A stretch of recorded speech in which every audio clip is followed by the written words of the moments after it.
This class of people own most of the hotels in Kenya. What happens in any business is that as the generations go, the newer generation sometimes loses interest. And that's how you find new people coming in and buying hotels. But I think we should look at investment from a more pragmatic approach. Investment can either be good investment or bad investment. It's good investment if this investment from a foreigner leads to a creation of jobs, it leads to an equal sharing of resources, a sharing of benefits. There is no value to Kenya if a foreigner buys a hotel in Mombasa and all the money is deposited in Europe.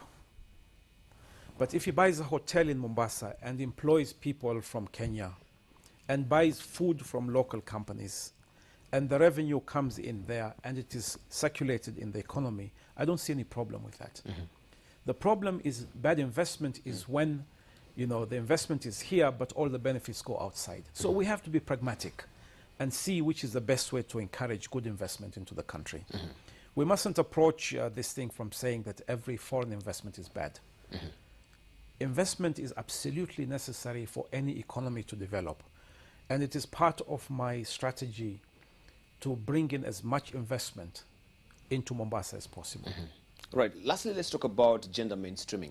Right now, in Mombasa, I'm wondering, are the women there really aware of what the Constitution really holds for them, as far as the two-third gender rule is concerned? Because I think the government right now is not really doing enough to make the women, to sensitize them and be aware of their rights in the Constitution.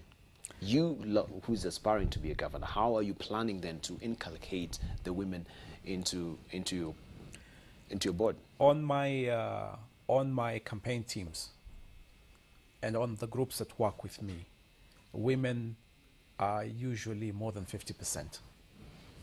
So the women are very much aware of their political rights and their political obligations. I have 4 women who are today fighting for the women's seat, women's representative seat, working with us. And everywhere we go, we make it a point to sensitize the women that this is your chance, get up and be counted, be part of the political process. And I'm proud to say that in Mombasa, women are actually very, very much involved in the political process. And I think they are very much aware of the constitutional provisions that have come now and the opportunities that are available for them. Women in Mombasa are definitely on the move.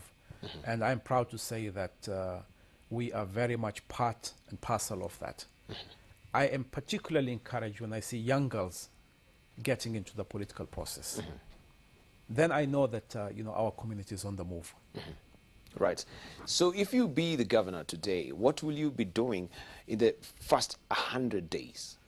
What will be your mission? First 100 days, we have a number of key priorities that we must address. Number one, we must immediately start cleaning our city, without a doubt. Number two, we need to look at the basic infrastructure that must be done even before the central government comes in. I mean, I'll give you an example. The road coming from the airport into Mombasa, that is our sitting room. That is the first image that any investor gets when they come into Mombasa. And it's a disaster. It's a disaster and an embarrassment to the city of Mombasa. That we need to fix. Whether government money is coming or not coming, we have to fix it ourselves. Number three, we need to start looking at our schools immediately. How are we going to start helping our students who are studying for exams this year? I'm not looking long term, I'm looking at immediately. How are we going to start putting up these tuition centers and exam preparation centers so that 2013 results, 2013 results are much better than they were the previous year. Then we need to start looking at our hospitals and see how we can improve them. We need to start looking at the NGOs that we have existing and say, okay, ladies and gentlemen, we have a problem. How do we deal with these problems? Let's start getting together. And then the most critical of all is I am determined that the people of Mombasa must get involved in changing our community. It's not enough to say Serikali will do this or the government will do this. It is our responsibility. If you cannot keep your doorstep clean, why do you then go around and complain that the city is dirty? Let's work together. My responsibility as governor is to make sure that the trucks come there to collect the rubbish. Your responsibility as a citizen is to make sure that you collect the rubbish in front of your doorstep so that we have a cleaner city. We have to work together. It's a collective responsibility. That's how we will change our country. Lastly, I think I should ask you this, because yes, we have the port now which is being constructed, and of course we've seen the worries that goes within the KPA right now as far as appointment is concerned. With the larger port of Lamu being will be opened in the near future. Of course, it's under construction right now. Don't you think then that will be also a niggling worry to you in terms of appointment of running of that port? Let's leave that problem to the governor of Lamu. Who might be you? No. Governor of Lamu is Lamu. You know, I have enough problems in Mombasa. We'll deal with our problems in Mombasa. Let the governor of Lamu deal with Lamu, and let's move on. Everybody should carry his fair share of burden.